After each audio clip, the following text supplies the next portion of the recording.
உலகெங்கிலும் நடக்கும் முக்கிய நிகழ்வுகளை குறுஞ்செய்தி வடிவத்தில் தெரிந்து கொள்ள ஆதன் செயலியை டவுன்லோட் செய்யுங்கள். ஆதன் செயலியை டவுன்லோட் செய்ய டிஸ்கிரிப்ஷனில் உள்ள லிங்கை கிளிக் செய்யவும். அஷ்டவர்க்கத்திலிருந்து ஆயுட்கால யோகம்னு ஒண்ணு இருக்கு. அந்த ஆயுட்கால யோகம் இதெல்லாம் தூக்கி சாப்பிட்டுரும். இவருக்கு இருக்கு இல்ல, எத்தனை வயசு வரைக்கும் இவருக்கு யோகம் இருக்கு, எத்தனை வயசுக்கு அப்புறம் இந்த யோகம் இல்ல அப்படின்னு ஓங்கி சொல்லிடலாம்.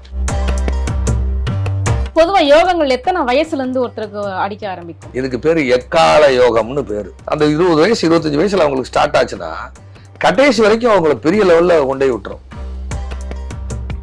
கலைஞர் மாதிரி ஒரு அபூர்வம் இருக்கா சொல்லுங்க? இவ்வளவு அவரு சாதாரண ஒரு குடும்பத்துல பிறந்து, ஒரு வறுமை மிகு ஒரு குடும்பத்துல பிறந்து, ஒரு 25 வயசுக்கு அப்புறம் அவர் ஸ்கிரிப்ட் ரைட்டர் ஆகி அவர் எல்லா பக்கம், அதுக்கப்புறம் அவருடைய லைஃப்ல அன்னைக்கு ஏறினதானே ஏறுமுகம் தானே. வாழ்நாள்ல யோகத்தையே பார்க்காத ஜாதகம் எல்லாம் இருக்குங்களா? அதான் ஒவ்வொரு மனிதனுடைய வாழ்க்கையை சொல்றோம்ல, 8 மனித வாழ்க்கையை பிரிச்சுக்க, இப்ப நீ எந்த 8 இருக்கேன்னு நினைச்சுக்க அப்படிங்கிறதுக்கு இதுதான் ஆதாரம். இந்த யோகங்கள் வந்து அற்புதமா வேலை செய்யுது அப்படின்னும் போது, அந்த சனி பயிற்சி, குரு பயிற்சி இவங்க எல்லாம் குறுக்க வரும்போது இந்த யோகங்கள் ஏதாவது அடி வாங்குமா? கலைஞருக்கு எத்தனை சனி பயிற்சி வந்திருக்கும்? ஐயா ஜெயிச்சு அவரு கட்சிக்கு தலைவரா இருந்தா லீடர்ஷிப் இழந்தாரா? இல்ல அவர் சிஎம் ஆகலாட்டியும் ஒரு சிஎம்முக்கு நிகரான பவர் உள்ள மனிதர் தானே அவரு. கலைஞர் ஐயா தவிர வேற யாருக்கெல்லாம் இருக்கு இந்த யோகம்? இல்ல, எனக்கு தெரிஞ்ச ஒரு அம்பானி ஐயாவுடைய ஜாதகம் எல்லாம் போட்டிருக்காங்க, மேகசின்ல வரும். அப்ப அந்த குருவருள் ஜோதிடம், திருவருள் ஜோதிடம், சித்தர் ஞான ஜோதிடம், சோதிட அரசு, இந்த மாதிரி இதுல எல்லாம் போடுவாங்க மேகசின்ல. அந்த நாலேஜ் தான் இது. இந்த யோகத்துலயே வந்து பாத்தீங்கன்னா எக்கால யோகத்துக்கு தான் இவ்வளவு பவர். மத்த யோகங்கள்லாம் என்ன சார் பண்ணும்? ஒவ்வொன்றும் ஒரு விஜய், இளைய தளபதி விஜய் ஐயா, இவங்களுக்கு எல்லாம் அந்த எக்கால யோகம் இருக்கும். அவர் என்ன சினிமாவுக்கு வரும்போது ஒரு 20 வயசுல வந்திருப்பாரு. இன்னைக்கு வரைக்கும் அவர் பெரிய லெவல்ல இருக்காருல்ல. முக்கிய தகவல்களை உடனுக்குடன் தெரிந்து கொள்ள ஆதன் செயலியை டவுன்லோட் செய்யுங்கள். டவுன்லோட் லிங்க் டிஸ்கிரிப்ஷனில் உள்ளது. நம்ம ஆன்மீகம் சேனல்ல ஜோதிடம் ரீதியா நிறைய விஷயங்களை பார்த்தும் தெரிஞ்சுக்கிட்டும் வரோம். நமக்கான நல்ல தீர்வுகள் கிடைச்சிட்டு தான் இருக்கு. அந்த வகையில இன்னைக்கு நம்ம கூட இணைஞ்சிருக்கிறாங்க ஸ்ரீ ஜோதிட பீடம் கோவை பண்டிட் விஜய் அவர்கள். வாருங்கள் பேசுவோம். வணக்கம் சார். வணக்கம்மா. வணக்கம். வாழ்க வளமுடன், வாழ்க வளமுடன், வாழ்க வையகம்.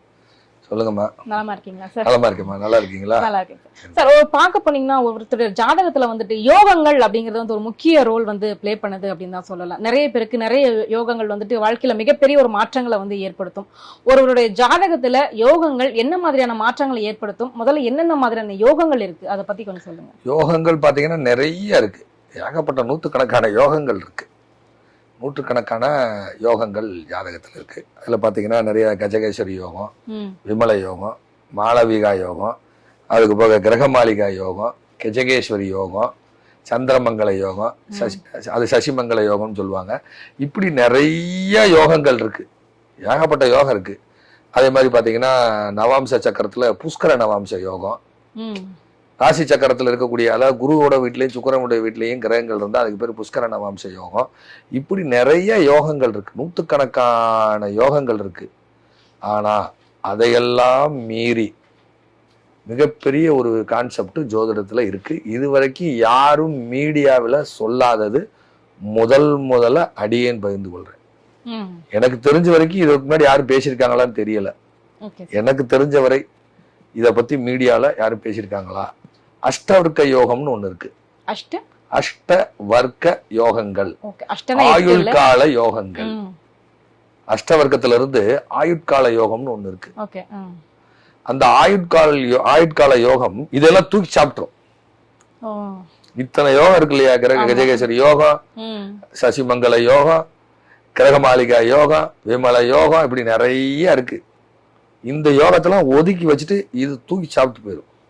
இவருக்கு இருக்கு இல்ல, எத்தனை வயசு வரைக்கும் இவருக்கு யோகம் இருக்கு, எத்தனை வயசுக்கு அப்புறம் இந்த யோகம் இல்ல அப்படின்னு ஓங்கி சொல்லிடலாம்.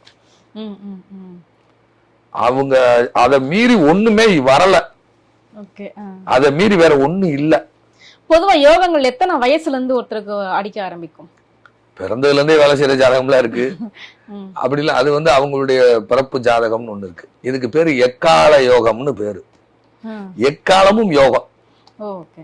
அந்த 20 வயசு 25 வயசுல அவங்களுக்கு ஸ்டார்ட் ஆச்சுன்னா கடைசி வரைக்கும் அவங்களை பெரிய லெவல்ல கொண்டே விட்டுரும். நாங்க பார்த்த வரைக்கும் டாக்டர் கலைஞர் கருணாநிதி ஐயா,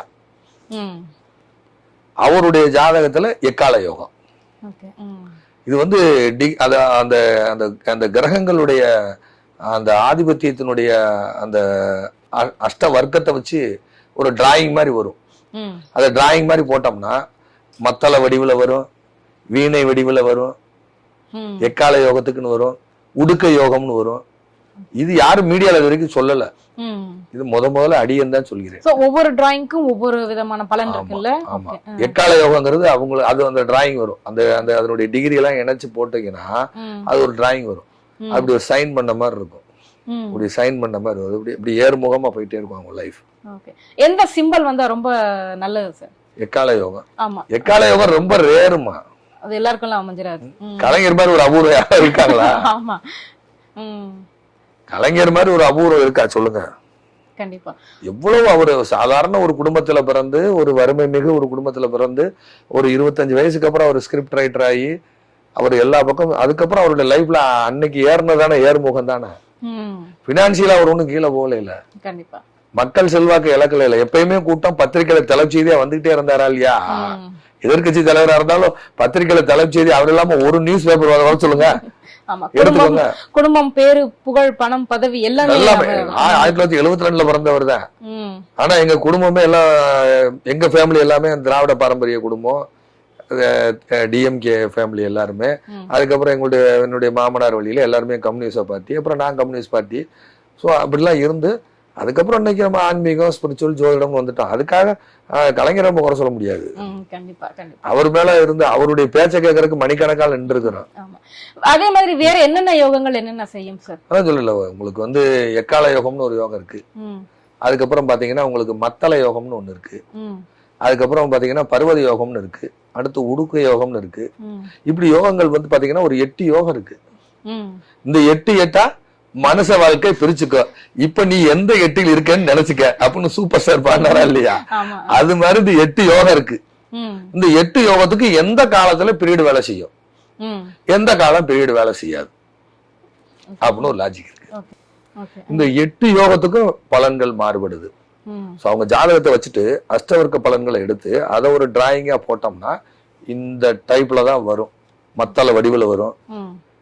அதுக்கப்புறம் பாத்தீங்கன்னா உடுக்கை வடிவுல வரும், வீணை வடிவுல வரும், வீணை வடிவுல வரும். அப்புறம் அந்த வக்கர சச யோகம் அந்த வடிவுகள்ல வரும். அதை வச்சு அவங்க லைஃபை ஈஸியா சொல்லி முடிச்சிடலாம். ஒருத்தரோட வாழ்நாள்ல யோகத்தையே பார்க்காத ஜாதகம் எல்லாம் இருக்குங்களா? அந்த மாதிரி எல்லாம் பாத்திருக்கீங்களா? இருக்கு. இதுல எல்லாமே வந்துடும். எல்லாமே இதுக்குள்ளதான். அதான் ஒவ்வொரு மனிதனுடைய வாழ்க்கையை சொல்றோம்ல, 8 மனித வாழ்க்கையை பிரிச்சுக்க. இப்ப நீ எந்த 8ல் இருக்கேன்னு நினைச்சுக்க அப்படிங்கிறதுக்கு இதுதான் ஆதாரம். இதை மீறி அவங்களுக்கு ஜாதகம் யோகமே எதுவும் வேலை செய்யாது. அந்த கஜகேசரி யோகம், கிரகமாலி யோகம், விமல யோகம், அதெல்லாம் அடிச்சு தூக்கி சாப்பிட்டு போயிடுறது. சார் இதான் உங்க லைஃப், இப்படித்தான் இருக்கும், இதெல்லாம் நீங்க பண்ணுங்க, இதை பண்ணாதீங்கன்னு சொல்லி முடிச்சிடலாம். அவ்வளவுதான். இதை நம்ம அவங்க கிட்ட கிளைண்ட் கிட்ட சொல்றது இல்ல, நம்ம மைண்ட்லயே பிக்ஸ் பண்ணிட்டு பேசிக்கிறோம். அவ்வளவுதான். இது ஆல்ரெடி இருக்கு.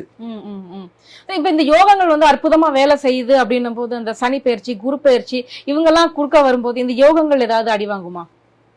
கலைஞருக்கு எத்தனை சனி பயிற்சி வந்திருக்கும்? அவரும் அப்ஸ் அண்ட் டவுன்ஸ் பாத்துருப்பாரு இல்ல சார்? அப் அண்ட் டவுன்ல பொருளாதாரத்தை பார்த்தாரா ஐயா? ஐயா பொருளாதாரம் பாக்கல. ஐயா ஜெயிச்சு அவரு கட்சிக்கு தலைவரா இருந்தாரு, லீடர்ஷிப் இழந்தாரா?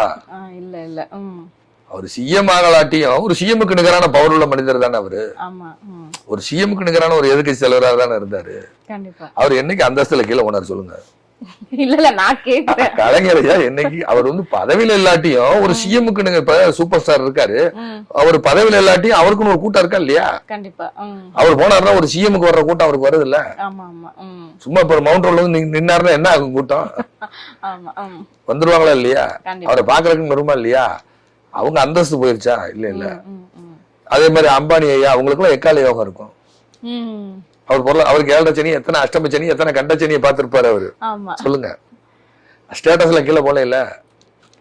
ஸ்டேட்டஸ்ல இப்ப கீழே போயிருக்கு. உதாரணம் எடுத்தீங்கன்னா நம்ம விஜய் மல்லையா ஐயா, கிங்ஃபிஷர் நிறுவனம், அவங்களுக்கு என்ன யோகம்னு ஒரு லாஜிக் இருக்கு. அவங்களாம் கீழே விழுந்தாங்கன்னா எந்திரிக்கிற கஷ்டம். அதுக்குன்னு சில யோகங்கள் இருக்கு. இந்த எக்கால யோகம்ங்கிறது சாதாரண குடும்பத்தில் பிறந்து இறுதி வரை பெரும் பணம், பொருளாதாரம், ஸ்டேட்டஸ்ல அப்படியே போயிட்டே இருக்கும். மேலதான் போவாங்க, கீழே வர மாட்டாங்க. ஸ்டேட்டஸ்ல எல்லாம் கீழே வர மாட்டாங்க. அந்த மாதிரி ஒரு அமைப்பு. அவங்கள சுத்தி ஒரு மிகப்பெரிய ஒரு கூட்டத்தை உருவாக்கிடுவாங்க. அவங்களுக்கான பின்னாடி ஒரு படைபலம் வந்துடும். அவருக்காக உயிரை கொடுத்த எத்தனை தொண்டர்கள் இருந்தாங்க. கண்டிப்பா கண்டிப்பா. கலைஞருக்கு 5ங்கும் போது அவர் வயசுக்கு யார் பார்த்தாலும் ஒரு கண்ணீர் வந்துடும். அந்த அன்னைக்கு அவரை கைது பண்ணும் போது அது புதுசா பார்த்தோன்னே எனக்கு தெரிஞ்சு ஒரு கம்யூனிஸ்ட் கட்சி தோழரே ஐயோ வயசானவருங்க அப்படிங்கிற ஒரு அனுதாபம் கிரியேட்டிவ் ஆயிடும். தமிழ்நாடே அன்னைக்கு ஸ்தம்பிச்சதா இல்லையா? ஆமா கண்டிப்பா. அன்னைக்கு அவருக்கு கூட்டம் இருக்கா இல்லையா? அவர் உருவாக்கின இயக்கம் தானே அது. கண்டிப்பா. அப்ப அந்த எக்கால யோகங்கிறது அவங்க இருக்கிற வரைக்கும் செயல்படுத்தும். கலைஞர் ஐயா தவிர வேற யாருக்கெல்லாம் இருக்கும் இந்த யோகம்? இல்ல எனக்கு தெரிஞ்ச வரைக்கும் மேகசின்ல போடுறாங்கல்ல இருக்குங்க. அப்புறம் ஒரு அம்பானி ஐயாவுடைய ஜாதகம் எல்லாம் போட்டிருக்காங்க, மேகசின்ல வரும். அப்ப அந்த குருவருள் ஜோதிடம், திருவருள் ஜோதிடம், சித்தர் ஞான ஜோதிடம், ஜோதிட அரசு இந்த மாதிரி இதுல எல்லாம் போடுவாங்க மேகசின்ல. அந்த நாலேஜ் தான் இது. இப்படி எல்லாம் ஒரு யோகம் அமையணும்னா அவங்க கர்மா எப்படிப்பட்டதா இருக்கணும்ல சார்? அவர் எந்த ஜென்மத்தில் செஞ்ச புண்ணியம் பண்ணதோ அவருக்கு அவ்வளவு மக்கள் செல்வாக்கு, மக்கள் கூட்டம். அந்த எக்கால யோகங்கிறது அவங்க பிறந்ததுல இருந்தே அடிச்சு தூண் கிளப்பிடும். அவங்களுக்கு ஒரு 25 வயசுல ஆரம்பிக்கிறது பெரிய லெவலுக்கு கொண்டு போய் அவங்கள உச்சத்துல கொண்டு வச்சிரும். நீங்க பெரிய பெரிய விஐபிஸ் உடைய ஜாதகம் எல்லாம் பாத்தீங்கன்னா எக்கால யோகத்துல பிறந்திருப்பாங்க. உதாரணமா டாக்டர் ராமதாஸ் ஐயா, அதே மாதிரி அன்புமணி ராமதாஸ் ஐயா, அதே மாதிரி பாத்தீங்கன்னா நம்ம காங்கிரஸ் கட்சியுடைய தலைவர் இருந்தாங்க இல்லையா, இதுக்கு முன்னாடி இருந்த தலைவர்கள், இப்ப பாரதிய ஜனதா கட்சியில இருக்கக்கூடிய தலைவர்கள், அகில இந்திய தலைவர்கள், அதே மாதிரி கம்யூனிஸ்ட் பார்ட்டியில இருக்கக்கூடிய மாநில தலைவர்கள், இப்ப சீதாராம் யெச்சூரி ஐயா, இவங்க ஜாதகங்கள் எல்லாம் அந்த எக்கால யோகம் இருக்கும். இல்லைன்னா அந்த பொசிஷனுக்கு அவங்க போக முடியாது. போக முடியாது. பிரைம் மினிஸ்டர், ஜனாதிபதி, இவங்க ஜாதகத்துல எல்லாம் அந்த எக்கால யோகம் இருக்கும். நம்ம டாக்டர் அப்துல் கலாம் ஐயா, ஏபிஜே அப்துல் கலாம் ஐயா, சூப்பர் ஸ்டார் ஐயா, கமல்ஹாசன் ஐயா. சோ இந்த யோகத்துலயே பாத்தீங்கன்னா எக்கால யோகத்துக்கு தான் இவ்வளவு பவர். மத்த யோகங்கள்லாம் என்ன சார் பண்ணும்? ஒவ்வொன்றும் ஒரு இளைய தளபதி விஜய் ஐயா, இவங்களுக்கு எல்லாம் அந்த எக்கால யோகம் இருக்கும். அவர் என்ன சினிமாக்கு வரும்போது ஒரு 20 வயசுல வந்திருப்பாரு. இன்னைக்கு வரைக்கும் அவர் பெரிய லெவல்ல இருக்காருல்ல. அவருக்கு ஒரு ரசிகர் பட்டாளம் வச்சிருக்காருல்ல, மிகப்பெரிய பட்டாளம், ஒரு ஆர்மியை வச்சிருக்காரா இல்லையா? அவருக்குலாம் அந்த எக்கால யோகம் இருக்கும். நீங்க சொல்லும் போது அந்த டிராயிங் சொல்லியிருந்தீங்க, அதுல மத்தள மாதிரியான சிம்பல் எல்லாம் வந்துச்சுன்னா அது எந்த மாதிரியான பலாபலன்களை கொடுக்கும் சார்? மத்தள யோகம் இருந்த இடத்துல எல்லாரையும் வேலை வாங்கும். அதுக்கு 36 வயசுக்கு மேல ஆரம்பிக்கிற லைஃப் கிட்டத்தட்ட 65 வயசு வரைக்கும் மத்தள யோகம் அடிச்சு தூள் கலப்போம். அந்த 35-36 வயசு வரைக்கும் கொஞ்சம் கஷ்டப்படும். 35-36 வயசு வரைக்கும் அந்த வண்டி கஷ்டப்படும். 35-36 வயசுல அவங்களுக்கு அந்த ஆரம்பிக்கக்கூடிய லைஃப், அந்த மத்தியம காலத்துல ஆரம்பிக்கக்கூடிய லைஃப் உச்சத்துல இருக்கும். 65 வயசு வரைக்கும் அடிச்சு தூள் கலப்பும் மத்தள யோகம். 35 வயசுக்கு அப்புறம் தான் சார் உங்களுக்கு யோகம், போங்க சார் அப்படின்னு முடிச்சுக்கலாம். 35 இயர்ஸ்க்கு அப்புறம் வாங்க போங்க. ஓ, அதனாலதான் ஜோதிடர்கள் அப்படி சொல்லுவீங்க, இந்த வயசுக்கு அப்புறம் இந்த மேட்டர் யாருக்கும் தெரியாது. இந்த மேட்டர் யாருக்கும் தெரியாது. இது ஒரு ஷார்ட் கட். இது அந்த உடுக்கை மாதிரி டிராயிங் சொன்னீங்கல்ல சார், அது எந்த மாதிரியான பலன்கள்? உடுக்கை யோகம் நான் அது உடுக்கை நடுவுல சிறுத்துருதா, 2 பக்கம் பெருசா இருக்கும், நடுவுல சிறுத்துரும். உடுக்கை பாத்திருக்கீங்கல்ல, நல்லா இருந்து டம்முன்னு விழுந்து திருப்பி வர்றது. அதுல 2 டைப் இருக்கு. உடுக்கை யோகத்துல 3 டைப் இருக்கு. ஒரு பெண் குழந்தை மட்டும் இருந்தா 48 வயசுல தகப்பனருக்கு அந்த ஜாதகருக்கே மரணம். 48-49 வயசுல ஒரு பெண் குழந்தை மட்டும் இருந்தா, ஒரு ஆண் குழந்தை மட்டும் இருந்தா அதுக்கு ஒரு யோகம் இருக்கு. 2 குழந்தைங்க, ஒரு ஆண் 1 பெண் 1 இருந்தா ஜாதகருக்கு 49 வயசுல மிகப்பெரிய கண்டத்தை சந்தித்து வருவார்கள். 49 வயசுல மிகப்பெரிய கண்டத்தை சந்தித்து வருவார்கள். அதுல தாண்டிட்டாங்கன்னா 52 வயசுல 50 வயசுக்கு அப்புறம் அடிச்சு தூள் கலப்பிடும். நான் ஒரு 20-25 வயசு வரைக்கும் எங்க அப்பா அம்மாவுடைய பராமரிப்பு அதுல இருந்தேன். அதுக்கப்புறம் நான் மேரேஜ் ஆனேன். இவங்க எப்ப மேரேஜ் ஆகுதோ, எப்ப கிழக்க விரும்பி உட்காடுறாங்களோ அப்பதான் அவங்களுக்கு பிரச்சனை ஆகும். கிழக்க விரும்பி எப்ப உட்காருவாங்க, தாலி கட்டுறதுக்காக உட்காருவாங்க. அப்ப இருந்து அவங்க லைஃப்ல டவுன் ஆகும் இந்த உடுக்கை யோகம். நானும் தலைகள்ல தண்ணி குடிச்சு பார்த்துட்டேன், ஒன்னும் நகரல. 49 வயசுல கரெக்டா அக்யூரசியா கொரோனா வந்து செத்து பொழைச்சேன். என்னோட பணமே கிடையாது, எல்லாருக்கும் போன் பண்றேன். என்னுடைய ஃபாரின் கிளைண்ட், நெருங்கிய நண்பர்கள் எல்லாருக்கும் போன் பண்றேன். ஏன்னா கொரோனா நேரம் முதல் அலை எனக்கு வந்தது 4th ஸ்டேஜ்.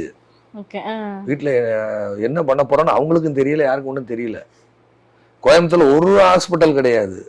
திருச்செங்கோடுல தான் போய் அட்மிட் ஆகுறேன். கார்ல கண்ணாடி இறக்கி விட்டு, டிரைவருக்கு பரவி இருந்தா என் ஒய்ஃபுக்கு பரவி இருந்தால் என்ன ஆகும் நிலைமை? அங்கேருந்து திருச்செங்கோடு போய் அட்மிட் ஆகுறேன். பிழைப்போமா மாட்டோமான்னு தெரியல. விடியறக்குள்ள பணம் வேணும். கொழும்புல என்னுடைய கூட பிறக்காத அண்ணன் அவர் குமார் அண்ணான்னு, அவருக்கு ஃபோன் பண்ணுறேன், பணம் கொடுக்குறாரு. கலிஃபோர்னியாலேருந்து ஒரு நண்பர் பணம் கொடுக்குறாரு. சிங்கப்பூர்லேருந்து ஒரு நண்பர் பணம் கொடுக்குறாரு.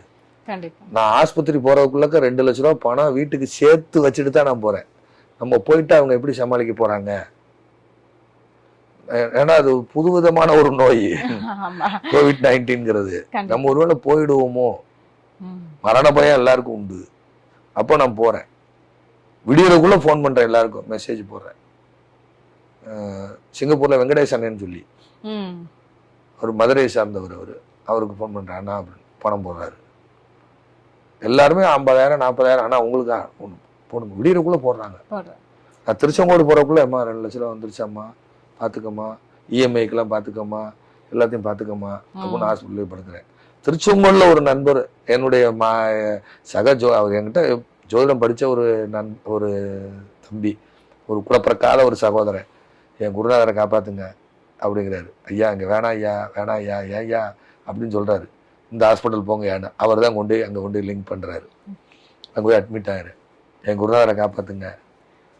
அப்போ அந்த கண்டத்தை சந்திக்கிறேன். ஸோ அந்த எப்படி அந்த உடுக்க யோகம் வந்து எப்படி ஒருத்தரை காப்பாற்றி கொண்டுட்டு வந்துரும்ல சார்? அந்த நான் சொன்ன மாதிரி 2 குழந்தைங்க இருந்தா ஒன்று இருந்தா ஒன்று, அந்த மாதிரி இந்த மாதிரி இருந்தா அப்படி எனக்கு 2 குழந்தை இருந்தாலும் மனுஷன் தானே, பிழைச்சு வந்துருவோங்கிற நம்பிக்கைலாம் கடந்துருச்சு. ஏன்னா 10 அடி நடந்தா மூச்சு வாங்கிருச்சு, லங்ஸ் மூச்சு திணறுது. அப்பதான் என் லைஃப்ல அந்த மூச்சு திணறல்ங்கிறது இதுதான் அப்படிங்கிறத உணர்றேன். என்னை எங்கேயா கொண்டு போய் படுக்க வைங்க முதல்ல தான் சொன்னேன்.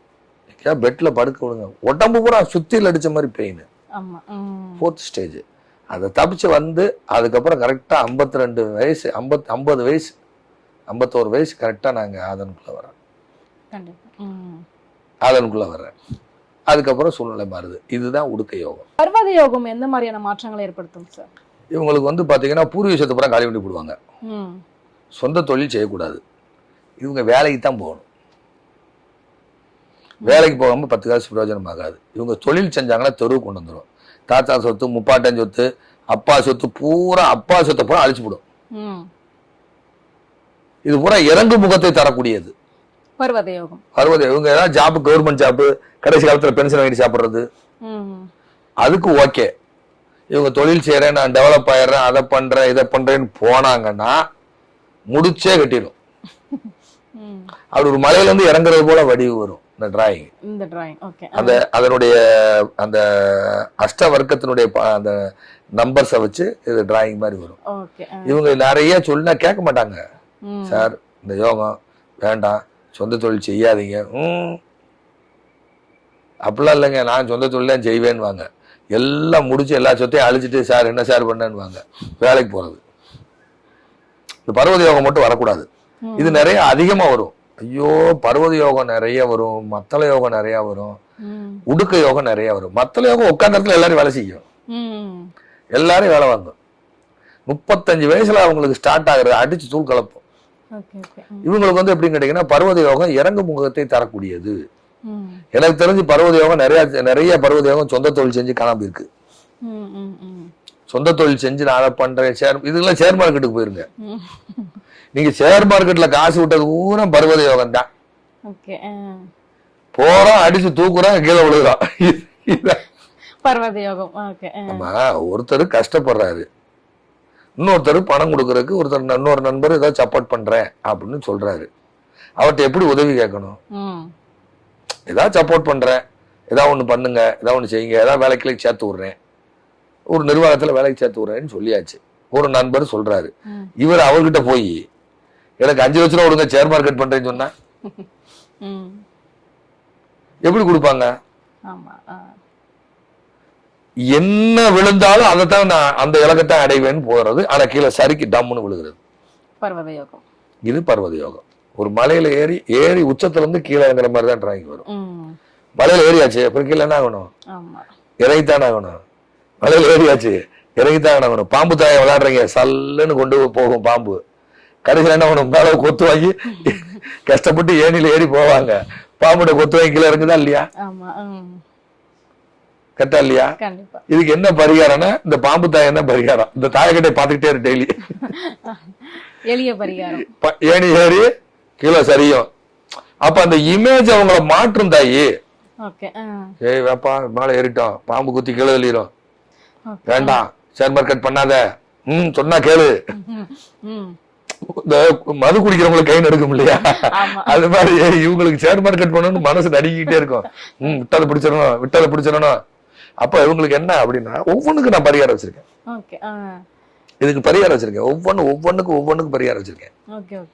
அப்ப இவங்களுக்கு இந்த பர்வதேவதக்காரங்களுக்கு எல்லாம் இந்த பாம்பு தாய விளையாட்டு அதை பாருங்க, வீடியோல பாருங்க, அல்லது அந்த இமேஜ் வச்சுக்கோங்க. அப்ப அந்த இமேஜை பார்க்கும்போதெல்லாம் ஏனிங்கிறது ஏரியாச்சு, பக்கத்துல பாம்பு தலை இருக்கு, கொத்தி கீழே தள்ளிடும், அதால பாதகத்துக்கு தள்ளி விட்டுரும்.